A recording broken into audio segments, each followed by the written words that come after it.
사무엘하 11장 1절에서 4절까지 말씀입니다. 찾으신 줄 알고 저와 함께 우리 한 목소리로 같이 읽도록 하겠습니다. 네 구절 같이 읽습니다. 시작.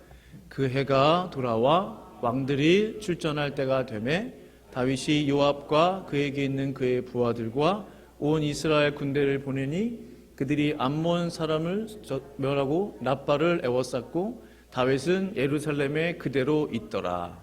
저녁 때에 다윗이 그의 침상에서 일어나 왕궁 옥상에서 거닐다가 그 곳에서 보니 한 여인이 목욕을 하는데 심히 아름다워 보이는지라. 다윗이 사람을 보내 그 여인을 알아보게 하였더니 그가 아뢰되 그는 엘리압의 딸이요 햇사람 우리의 아내 밧세바가 아니니까 하니 다윗이 전령을 보내어 그 여자를 자기에게로 데려오게 하고 그 여자가 그 부정함을 깨끗하게 하였으므로 더불어 동침하며 그 여자가 자기 집으로 돌아가니라. 아멘. 우리 2023 새벽교회 비전을 큰 소리로 한번 외쳐보도록 하겠습니다. 시작.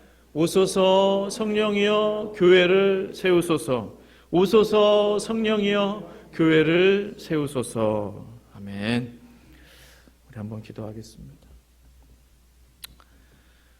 하나님 아버지, 성령님의 기름 부으심이 더욱 필요하오니 이 시간 성령께서 갑절의 기름 부으심으로 역사하여 주시옵소서.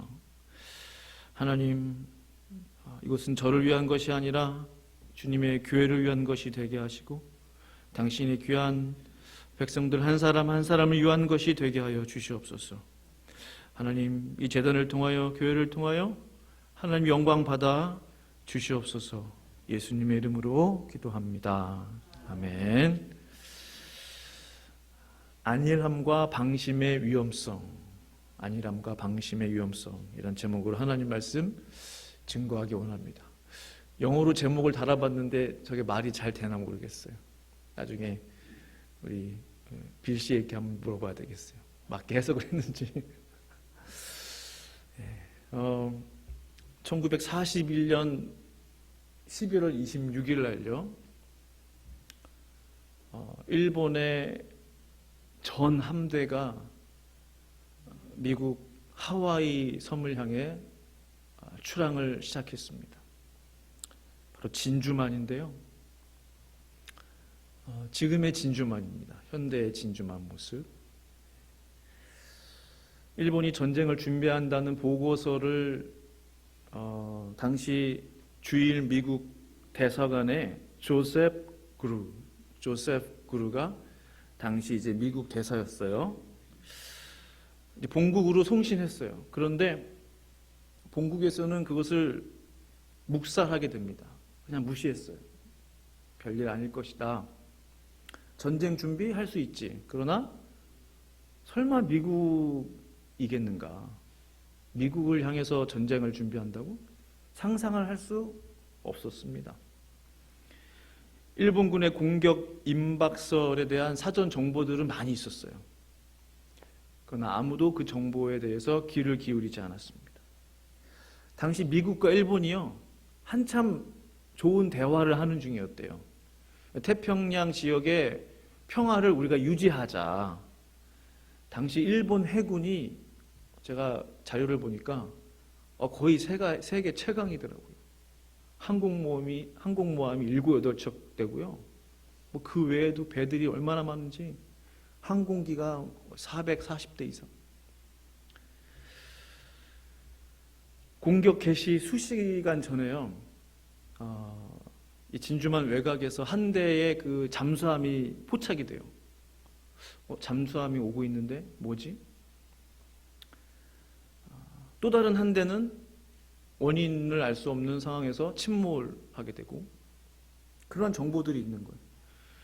또 오아후 북쪽 해안 레이더 기지에서는요, 거대한 지금 비행 물체들이 포착이 되고 있어요. 때로 몰려오고 있는 거죠. 이게 뭔가? 많은 사람들이 일본군의 공격을 예상을 했습니다. 근데 대상이 진주만이 아니고 펄하버가 아니고 필리핀일 것이다 라고 생각을 했대요. 설마 미국이겠는가? 그런 안일한 마음을, 또 방심의 마음을 가졌던 것입니다. 그 결과 1941년 12월 7일 일요일 주일 아침에 진주만은 일본군에 의해서 폭격을 당하게 됩니다. 안일한 마음과 방심은요, 정말 돌이킬 수 없는 결과를 초래해요. 얼마나 많은 군인들이 공습으로 인해서 죽었는지 모릅니다. 단 한 번의 공습으로. 마찬가지로요, 신앙생활에서의 안일한 마음, 방심의 마음도요, 돌이킬 수 없는 결과를 초래해요. 때로는 역사를 바꿉니다. 뭐 진주만도 하나의 역사지만요, 성경 안에서도 보면 역사를 바꾸고 있다. 오늘 본문은요, 다윗의 안일함과 방심의 마음이 기록되어 있어요. 우리에게 참으로 주는 교훈이 큽니다. 이렇게 살면 안 된다, 이렇게 신앙생활을 하면 안 된다라는 것을 분명하게 보여주는 사건이 바로 이 다윗과 밧세바 사건이지 않습니까? 1절 말씀 우리 같이 한번 읽어볼까요? 시작. 그 해가 돌아와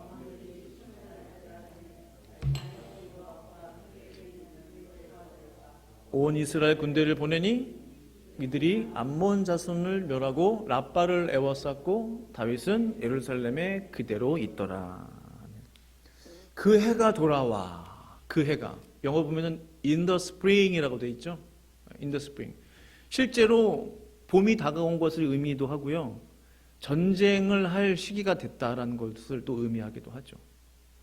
보면은 왕들이, 다른 이방 나라의 왕들은요, 전쟁을 준비하고 있었어요. 왕들이 출전할 때가 됐다고 그랬어요.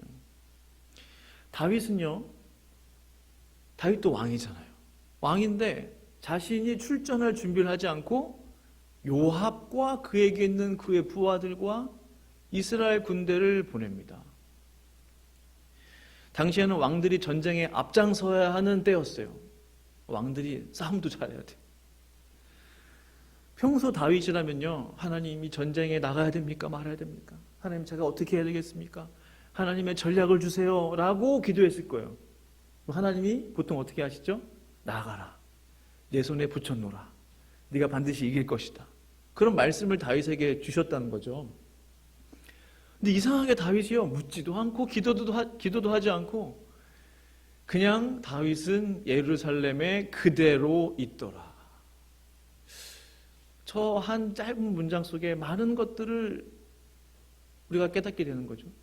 저 안에 많은 의미들이 담겨져 있어요. 다윗은 예루살렘에 그대로 있는 거예요. 머물러 있는 거예요.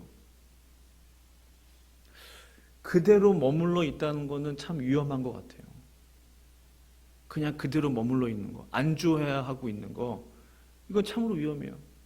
전쟁에서도 저격수들의 표적이 되는 사람들이 누구예요? 가만히 멍하고 있는 사람.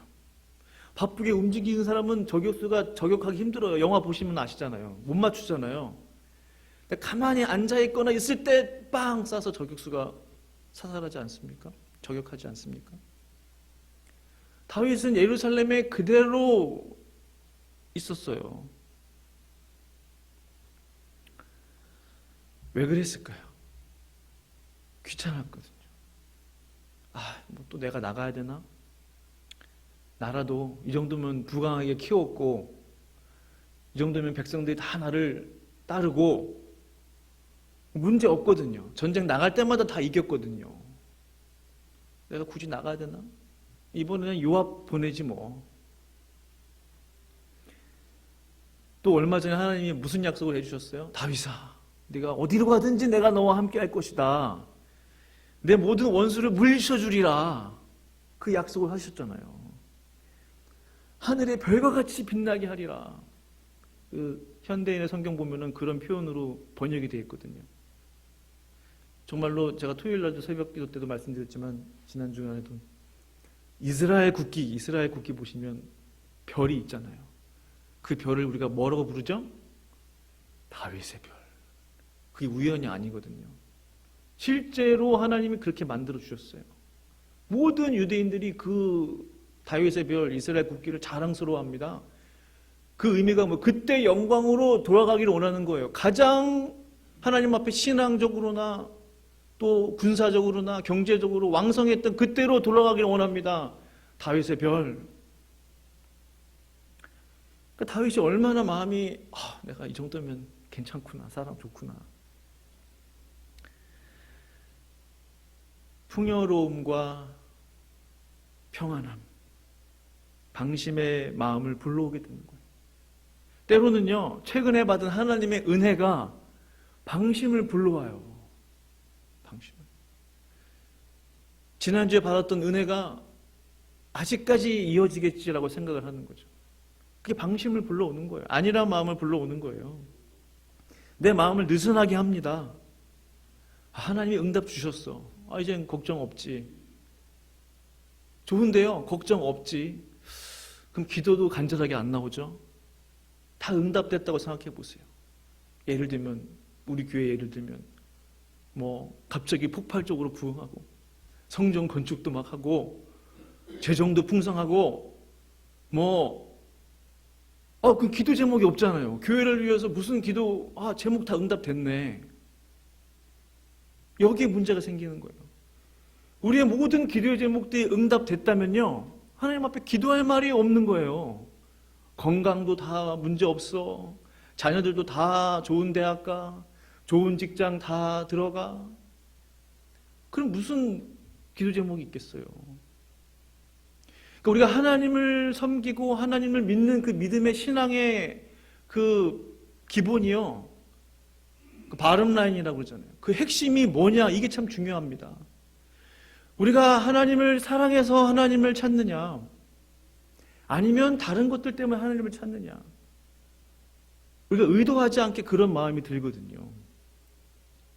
사랑하는 사람이 있다고 생각해 봅시다. 사랑하는 사람을 왜 만나요? 보고 싶으니까, 함께 있으면 좋으니까 그냥 만나는 거예요. 뭐를 해서 만나는 게 아니에요. 체크리스트 써가지고 오늘은 이거하고 저거하고 저거 요구 조건이 이거고, 그런 사람은 없어요. 그런 데이트 없습니다. 오늘은 뭐 할까 하면서 자연스럽게 모든 것들이 진행이 되잖아요. 만남들이 유지가 되잖아요. 하나님과의 교제, 하나님과의 관계도 똑같다고 생각해요. 기도 제목들이 다 응답되면 이제 뭘 기도할 수 있겠냐는 거예요. 그러니까 기도와 간구는 다릅니다. 간구는 하나님 이것이 필요합니다. 정말 간구하는 거예요. 필요한 것들을 구하는 거예요. 기도는 달라요. 그냥 하나님과 영적인 호흡이에요. 주님을 생각하고 주님을 묵상하고 하나님 사랑합니다. 하나님 저에게 말씀해 주세요. 하나님과 깊은 친밀한 영적인 교제의 시간으로 들어가는 것. 그것이 진정한 기도 아니겠어요? 간구만 기도고, 간구도 기도고, 기도도 기도고, 묵상하는 것도 기도고, 기도의 종류가 많다는 거죠.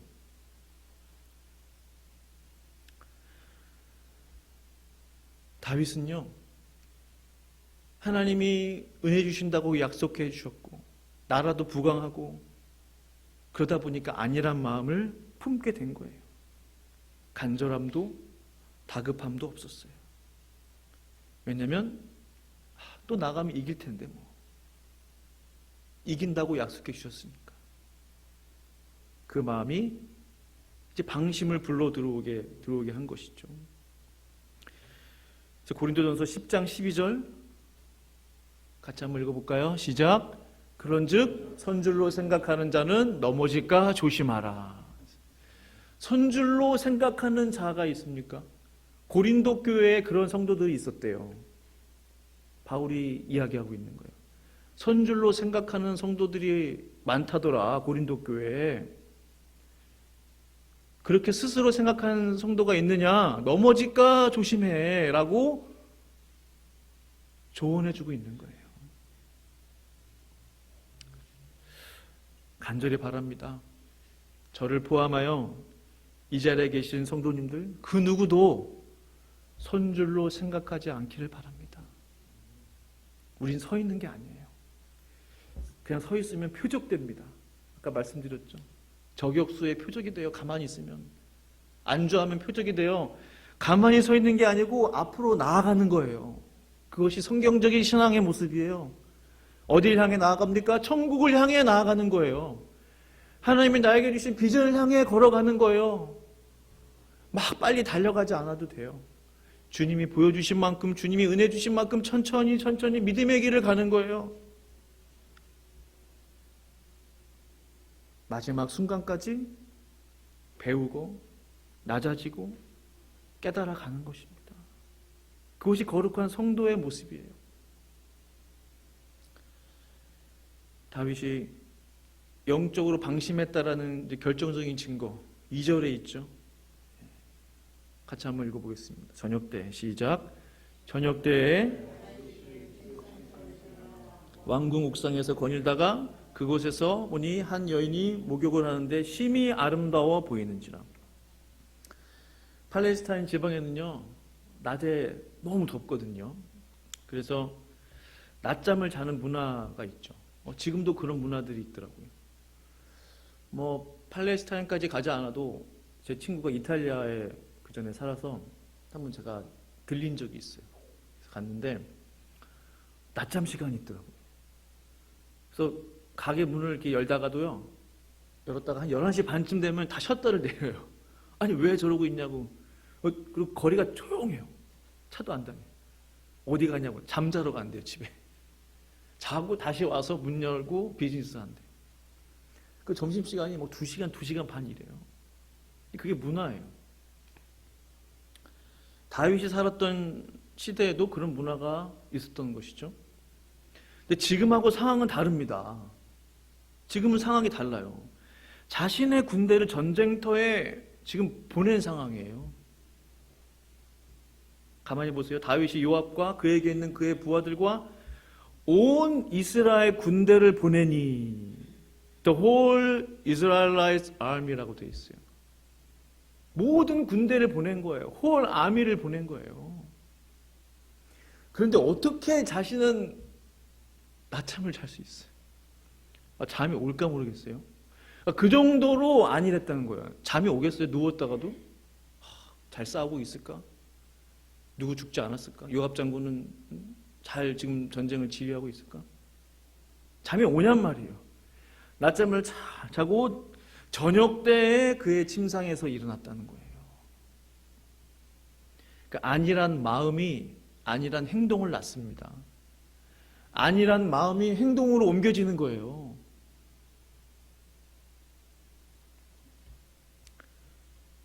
분명히 이번에도 이길 거야. 그러니 난 걱정 안 해. 근심 안 해. 그리고 기도도 안 해.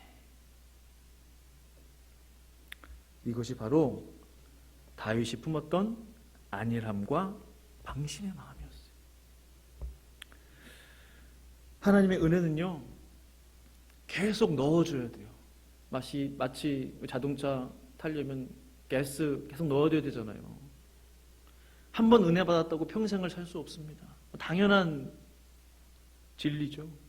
지난주에 은혜 받았다고 오늘도 그 은혜가 이어질 거라고 생각하면 안 돼요. 매번 하나님의 은혜를 구해야 됩니다. 그날 은혜는 그날 구해야 돼요. 이스라엘 백성들이 광야에서 만나를 매일매일 받았어요. 하나님으로부터. 내일은 귀찮으니까 많이 좀 모아놔야 되겠다. 그런 백성들의 만나는 어떻게 됐죠? 썩고 냄새나고 벌레가 생겼다고 그랬어요. 과거에 받은 은혜로 오늘, 내일, 모레, 글피, 일주일 뒤를 살 수 없다는 거예요. 그것이 하나님이 우리에게 말씀하시는 영적인 법칙이에요. 진리입니다. 매일 하나님의 은혜를 구하는 것. 생각해 보세요. 다윗은 사무엘하 11장 전까지만 해도요, 전혀 이런 분위기가 아니에요. 모든 전쟁에서 다 이겼어요. 다 이겼어요. 전혀 문제 없어요. 다윗이 우상을 섬겼습니까? 아니면 죄에 빠졌다고 기록이 되어 있어요? 아니에요. 11장부터 갑자기 바뀌는 거예요. 사실 11장부터 바뀐 게 아니라 다윗의 마음이 바뀌었다는 거예요. 마음이 바뀌니까 행동이 바뀌는 거예요. 행동이 바뀌니까 역사가 달라지는 거예요. 단 한 사람의 마음이 바뀐 것 때문에 이스라엘 역사가 바뀌었어요. 성경의 내용이 완전히 다르게 기록되기 시작했어요.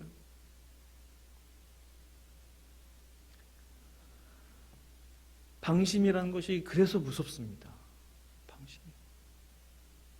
예상치 못한 순간에 팍 터지기 때문에 그래요. 진주만 공습이 왜 피해가 컸어요? 적어도 1,500명 이상이 사망했어요. 간번의 공습으로. 전혀 예상하지 못했기 때문에 피해가 큰 것이죠. 우리가 잘 아는 건 상식적인 거예요. 예상하지 못한 공격은 그 피해가 걷잡을 수 없다는 것입니다. 또 한 가지 살펴보고 싶은 부분은요. 이 다윗의 안일함과 방심의 마음 때문에요. 또 다른 죄가 생겨나요. 죄는 죄를 낳아요. 이게 죄의 원리? 표현이 좀 그렇지만 죄가 들어오는 방법? 저녁 때에 다윗이 그의 침상에서 일어나 왕궁 옥상에서 거닐다가 그곳에서 보니 한 여인이 목욕을 하는데 심히 아름다워 보이는지라.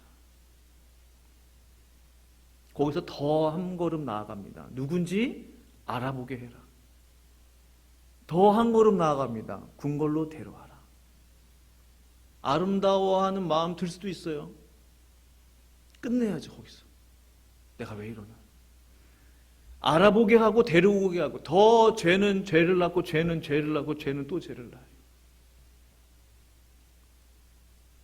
멈출 수가 없습니다.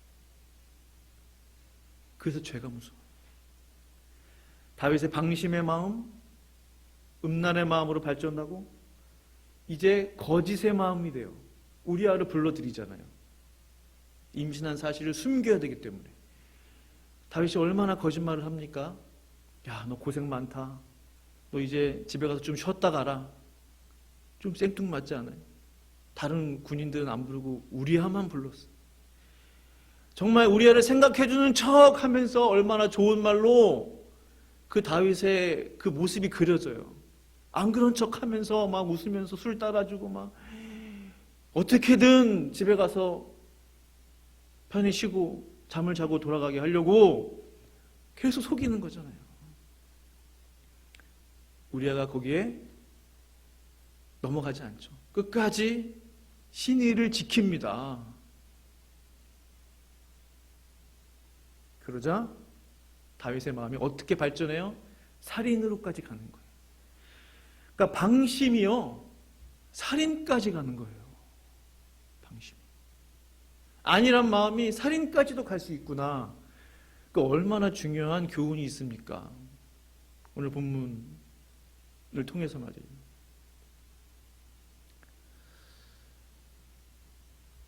우리에게 주는 교훈이 참 큰데요. 아무리 위대한 다윗이라 할지라도 한순간에 무너질 수 있다는 거예요. 이스라엘 국기에 다윗의 별, 그 정도면 위대한 인물이죠? 모세도 아니고 뭐 다른 사람 아니에요. 다윗의 별이 있는 거예요. 그 정도면. 아무리 위대한 인물이라도, 아무리 위대한 하나님의 사람이라도, 종이라도 그 누군지 상관없어요. 누구든지. 무너지는 건 한순간. 근데 그 시작이 참으로 안타깝다는 거예요. 방심의 마음, 느긋한 마음, 내가 이제부터 죄를 지어야 되겠다, 막 그렇게 해서 시작된 게 아니에요. 그래서 선줄로 생각하는 자는 넘어질까 조심하라 라고 우리에게 말씀하고 계시는 것입니다.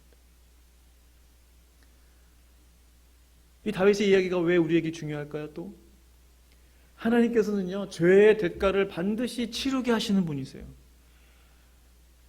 하나님이 나쁜 하나님이고 하나님이 뭐 벌하시는 걸 좋아하셔서 그런 하나님이기 때문에 그러시는 게 아니죠. 하나님이 그런 하나님이세요. 우리 하나님은 그런 하나님이세요. 공의의 하나님이세요. 너무나 정직한 하나님이세요. 공의로운 하나님이세요. 그 누가 됐든지 간에 죄에 대해서는 대가를 치르게 하세요. 용서와 죄의 대가는 다릅니다. 용서, 하나님이 다윗을 용서하셨어요. 우리가 잘 아시는 대로. 다윗이 나단에게 이르되 내가 여호와께 죄를 범하였노라 하매 회개했죠. 나단이 다윗에게 말하되 여호와께서도 당신의 죄를 사하셨나니 당신이 죽지 아니하려니와. 하나님이 용서하셨어요. 아, 그러면은 해결됐나 보다. 끝이 아니라는 거죠. 용서는 받지만, 지난 토요일 날도 이와 관련해서 말씀 전했는데요, 그 씨앗이 심겨진 거예요. 남의 가정을 망가뜨렸어요. 한 가정을 완전히 붕괴시켰어요. 남편 죽게 했어요. 그 씨앗이 심겨졌다는 거예요. 대가가 있다는 겁니다. 이 일로 말미암아 여호와의 원수가 크게 비방할 거리를 얻게 하였으니 당신이 낳은 아이가 반드시 죽으리이다. 저것이 죄의 대가입니다. 우리아를 죽게 했잖아요. 누군가는 죽게 된다는 거예요. 또 죄의 대가가 뭐죠? 이제 내가 나를 업신여기고 햇사람 우리아의 아내를 빼앗아 내 아내로 삼았은즉 칼이 내 집에서 영원토록 떠나지 아니하리라. 사람을 죽이면서까지 아내를 빼앗은 거거든요. 다윗의 죄는 너무나 심각한 죄입니다. 잘 아시는 대로 아내를 그냥 빼앗은 게 아니고 자신의 충성스러운 부하를 죽이면서까지 아내를 빼앗은 죄는 너무나 큰 죄예요. 그 죄의 대가는 칼이 내 집에서 영원히 떠나지 아니하리라. 하나님이 다윗을 너무나 사랑하셨어요. 다윗의 마음이 나와 합한 자라고 말씀하셨어요. 믿음의 기준이 될 정도로 하나님은 다윗을 인정해 주셨어요. 그러나 상관없다는 거예요. 그거 갖고는. 그거와는 상관없어요. 죄의 씨앗을 심었기 때문에 그 열매는 거둘 수밖에 없다는 거예요. 용서는 받았지만.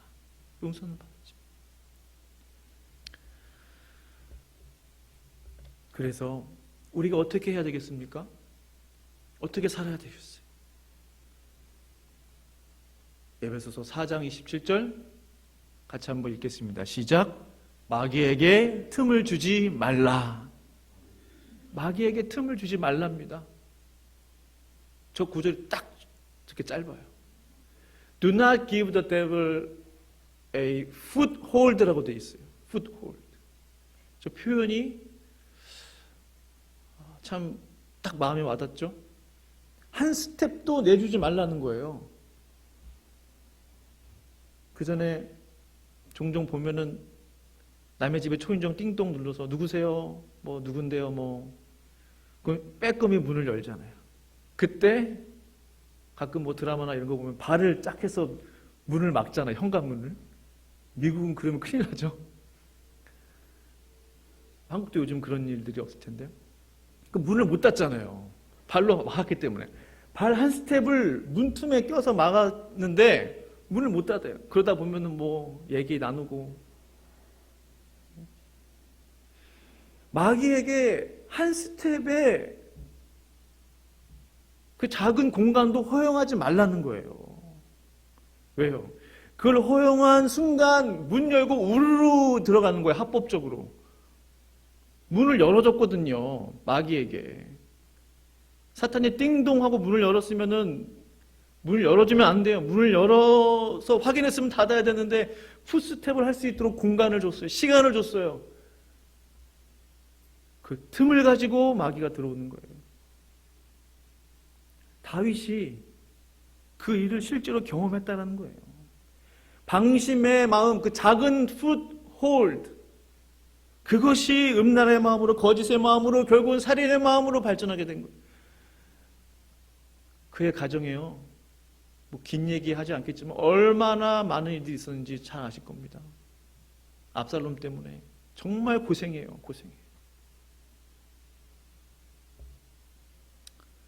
마귀에게 자그마한 틈도 허락하지 않으시는 저와 성도님들 되시기를 간절히 축원합니다. 그래서 히브리서 12장 1절 말씀은요, 같이 한번 크게 읽겠습니다. 시작. 이러므로 우리에게 구름같이 둘러싼 허다한 증인들이 있으니 모든 무거운 것과 얽매이기 쉬운 죄를 벗어버리고 인내로써 우리 앞에 당한 경주를 하며 믿음의 주요 또 온전하게 하시는 이인 예수를 바라보자. 아멘. 아멘. 믿음의 경주를 계속하라는 거예요. 가만히 있으면 안 돼요. 예루살렘 궁궐에 가만히 리메인하고 있으면 안 돼요. 끊임없이 하나님이 나에게 주신 믿음의 여정을 계속해 나가는 거예요. 누굴 향해? 예수를 바라보면서. 예수를 바라보면서. 그러한 자는 시험에 들 시간이 없어요. 틈을 보일 시간이 없어요. 주님을 바라보면서 가고 있기 때문에. 요한일서 5장 4절 하반절에 같이 읽어볼까요? 시작. 이기는 승리는 이것이니 우리의 믿음이니라. 아멘. 믿음의 주요 또 온전케 하시는 예수를 바라봄으로, 그분을 믿음으로 우리에게 주어진 이 삶을 살아가기 시작할 때, 끝까지 우리가 살아갈 때에 결탄코 사단 마귀가 우리를 공격하지 않을 줄로 믿습니다. 우리 믿음을 지킬 때 하나님이 우리에게 주신 그 약속의 말씀을 계속 붙들고 나아갈 때 반드시 승리하게 될 줄로 믿습니다. 함께 이 시간 기도하시겠습니다. 기도하실 때에 하나님 앞에 이 시간 소리내서 기도하면 좋겠습니다. 혹시 내 마음 가운데 안일한 마음은 없었는지, 방심의 마음은 없었는지 주님 앞에 겸손한 마음을 허락하여 달라고 이 시간 고백하며 굳건한 믿음 주님만 바라보며 나아가게 하여 주시도록 기도하며 나아가겠습니다. 기도하시겠습니다. 걸어가신 아버지 하나님 감사합니다. 하나님 아버지, 다윗이 걸어갔던 그 전철을 밟지 않기를 원합니다. 느슨해진 마음, 방심의 마음, 하나님 제 마음 가운데 품지 않기를 원합니다. 하나님, 작은 것이 발전하여 살인까지 갔습니다. 방심의 마음이 결국은 살인까지 갔습니다. 주여, 나의 마음을 지키게 하여 주시옵소서. 우리의 마음을 지키게 하여 주시옵소서. 하나님, 우리의 심령 주님의 것이오니 주님을 바라봄으로, 예수를 바라봄으로 믿음의 경주를 끝까지 해나갈 수 있도록 주님 도와주시옵소서. 그 어떠한 위대한 하나님의 종이라 할지라도 한순간에 무너질 수 있는 것을 봅니다. 우리를 지켜주시옵소서. 성령이 우리를 붙들어 주시옵소서. 주 예수의 보혈로 우리를 덮어 주시옵소서. 내 영혼을 하나님 아버지 붙들어 주시옵소서. 내 삶을 주님 붙잡아 주시옵소서.